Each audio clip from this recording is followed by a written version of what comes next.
Hello दोस्तों, astrology away to reality channel में एक बार फिर से आप सभी का स्वागत है। आज हम बात करने वाले हैं मिथुन राशि का जो वर्षफल होने वाला है 2023 का, उसके बारे में। मिथुन राशि को हम पहचानते हैं कि मिथुन राशि जो है एक फ्री माइंड वाली राशि होती है, जिसमें इंसान खुद को बहुत अच्छी तरीके से एक्सप्रेस कर पाता है। उसका स्वभाव विनोदी होता है और लोग उसकी बात मानते हैं क्योंकि उसकी वाणी में एक प्रकार से मिठास होती है।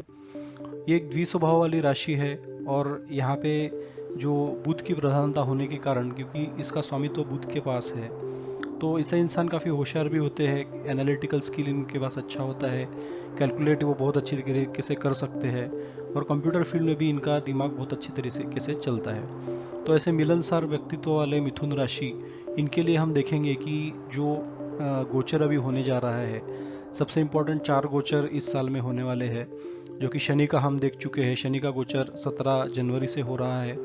उसके बाद में 22 अप्रैल से गुरु का गोचर हो रहा है और राहु केतु का भी गोचर 30 अक्टूबर से हो रहा है। तो शनि जो है अभी तक मकर राशि में चल रहे थे, जो 17 जनवरी के बाद अभी जो उनकी राशि है कुंभ राशि, उनमें वो चले गए हैं।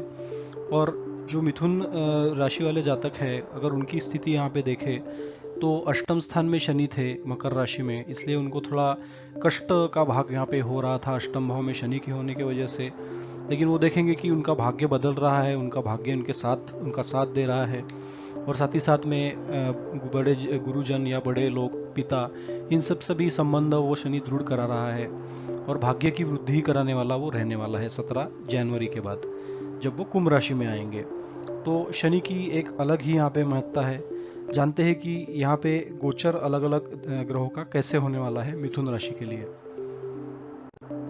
तो सबसे पहले जैसे हमने बात की थी शनि की, तो शनि जो है 17 जनवरी तक अष्टम भाव में मकर राशि में थे और अभी वो 17 जनवरी के बाद कुंभ राशि में नवम भाव में जा रहे हैं। तो इसका परिणाम ये होगा कि लास्ट ईयर में, आखिरी के साल में 2022 से जो हम देख रहे हैं कि मिथुन राशि काफ़ी उनका लाइफ कष्ट में था शनि के वजह से। और साथ ही साथ में शनि जो है वो मृत्यु के स्थान में होने की वजह से कुछ ना कुछ प्रॉब्लम्स, कुछ ना कुछ अड़चने, कुछ ना कुछ वर्क को डिले करना, इस प्रकार के काम वहाँ पे हो रहे थे। हेल्थ के भी कुछ ना कुछ इशू शनि की वजह से रहते थे। भाग्य इतना साथ नहीं दे रहा था क्योंकि शनि अष्टम भाव में चले गए थे।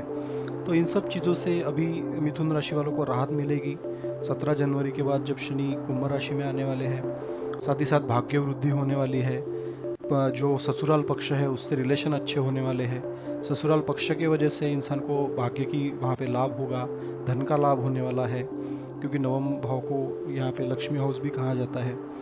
तो ओवरऑल ये मिथुन राशि वालों की यहाँ पे शनि की वजह से ग्रोथ ही होने वाली है। उनका भाग्य तो इस वर्ष यहाँ पे लिखा हुआ है, लेकिन कुछ टेंशन्स, कुछ तकलीफें यहाँ पे बनी रहेगी, क्योंकि अष्टम भाव का वो स्वामित्व भी कर रहे हैं मकर राशि का।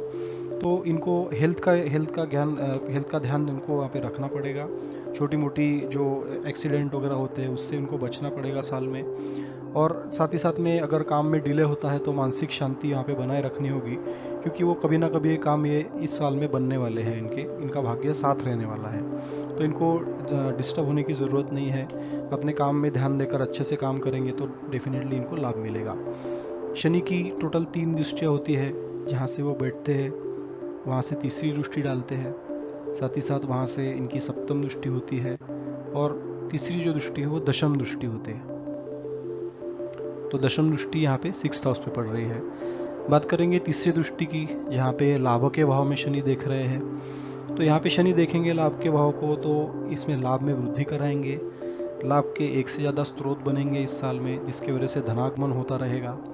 बड़े भाई बहनों से भी ऐसा शनि जो है वो अच्छे रिलेशन रखेगा। बड़े भाई बहनों के साथ जुड़कर यहाँ पे इंसान काम करने वाला होगा। और वहाँ पे अगर शनि की हम सप्तम दृष्टि देखेंगे तो पराक्रम भाव पे पड़ेगी, तो इंसान का पराक्रम भी काफ़ी अच्छा रहेगा। कम्युनिकेशन स्किल्स अच्छे रहेंगे। अगर इंसान मार्केटिंग जॉब में है, मार्केटिंग कर रहा है, तो अच्छा सेल्समैन वो रहेगा और अपनी एबिलिटी प्रूव करने के लिए वो हमेशा तत्पर रहेगा। हमेशा काम में वो उसका डिले जो होगा वो नहीं होगा, अपने काम में तत्पर रहकर वो आगे बढ़ के काम करने वाला होगा। और साथ ही साथ मेहनत शनि कराएंगे तो मेहनत से भी अच्छा फल देंगे।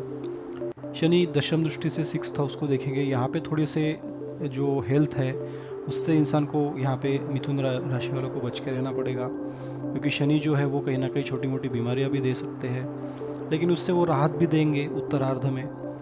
और हाउस ऑफ कंपटीशन कहीं ना कहीं शनि बढ़ाते हैं, तो हाउस ऑफ कंपटीशन में भी थोड़ी वहाँ पे परेशानियाँ होगी, लेकिन at the end of the day वो रिजल्ट जो रहेगा वो आपके फेवर में रहेगा।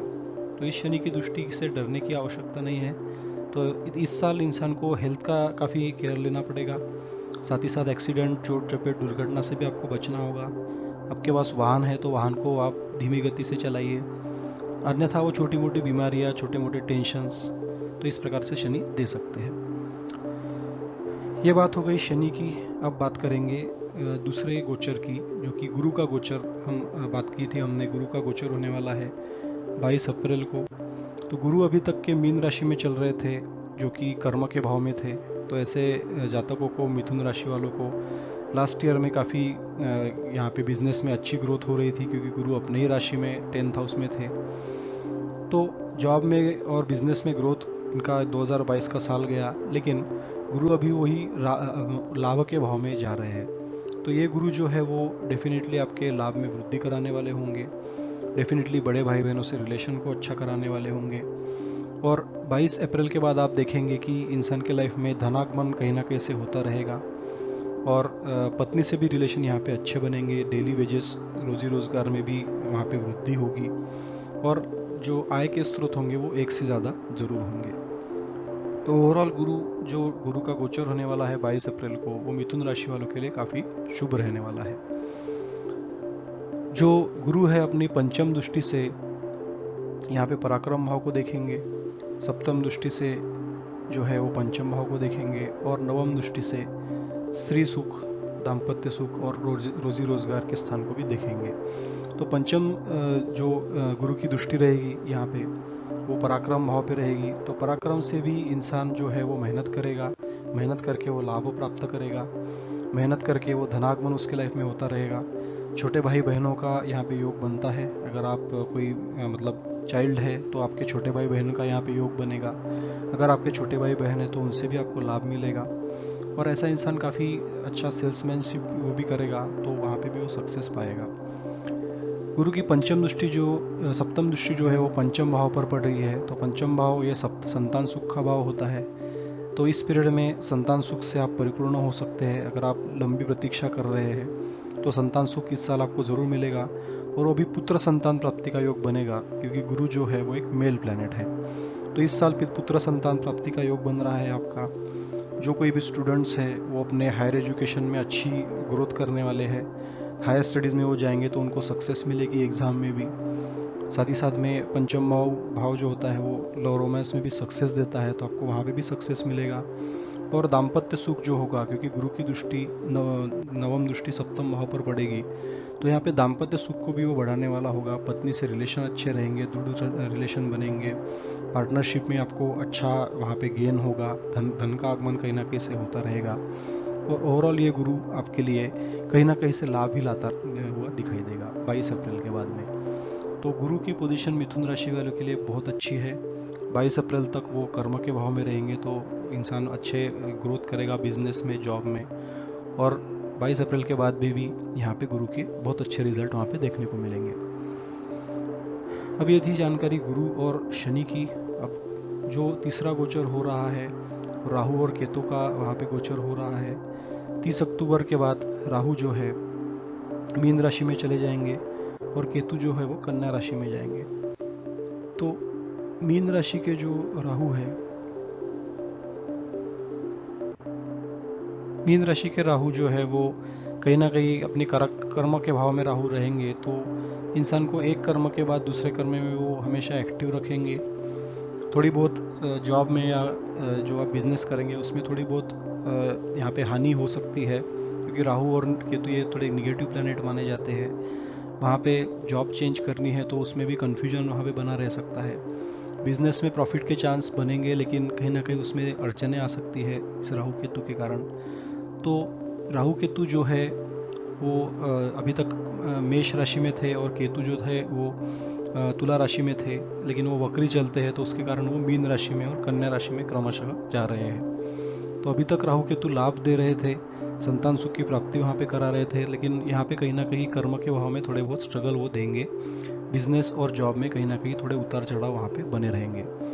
केतु चतुर्थ भाव में होने की वजह से माता के सुख में थोड़ी कमी कराएगा 30 अक्टूबर के बाद में। और कहीं ना कहीं वो केतु जो है वो प्रॉपर्टी रिलेटेड थोड़े बहुत अड़चने वहाँ पे पैदा कर सकता है।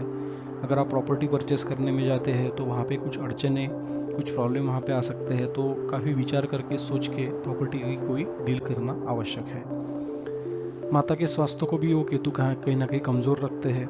माता पिता से रिलेशन में भी सुखों में ये कि राहु केतु कमी रखते हैं। तो 30 अक्टूबर के बाद में 2 महीने में मिथुन राशि वालों को थोड़ी यहाँ पे केयर लेने की ज़रूरत है। तो ये थी जानकारी मिथुन राशि वालों की। अब बात करेंगे कि स्टूडेंट्स के लिए एक ऐसा साल रहने वाला है, जैसे हमने कहा कि गुरु की दृष्टि पंचम भाव पर पड़ेगी, तो यहाँ पे काफ़ी शुभ है। यहाँ पे संतान का योग बनने वाला है। हायर एजुकेशन में जो स्टूडेंट है वो अगर उसमें जाते हैं तो वहाँ पे उनको शिक्षा अच्छी मिलेगी। अगर जॉब के लिए भी प्रयत्न कर रहे हैं तो जॉब के लिए भी काफ़ी अच्छा समय ये है। उनकी बुद्धि जो है वो शार्प रहेगी, माइंड शार्प रहेगा, जिसके कारण वो जो आंसर्स देंगे वो आंसर्स काफ़ी उनके अच्छे पॉजिटिव रहेंगे। और ओवरऑल यहाँ पे अच्छे परसेंटेज का भी मिथुन राशि वाले के लिए यहाँ पे योग बन रहा है। तो स्टूडेंट्स के लिए ये साल अच्छा रहेगा। शनि की वजह से, राहु केतु की वजह से कहीं ना कहीं थोड़ी बहुत अड़चने वहाँ पे आ सकती है, लेकिन उन अड़चनों को गुरु जो है वो दूर करने में काफ़ी हद तक सक्सेसफुल होंगे।